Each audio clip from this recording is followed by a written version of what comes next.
Ilikuwa hapo tatizo mpaka na mifupa imebaki.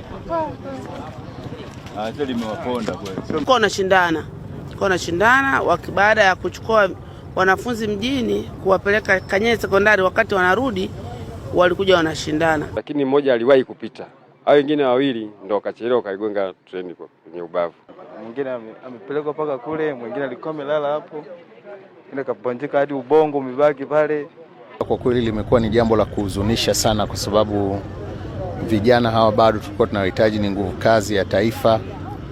Lakini tulikuwa tunapenda pia kutoa ushauri kwa vijana, hasa wanaetumia vyombo vya usafiri kwa ajili ya kuhudumia wananchi.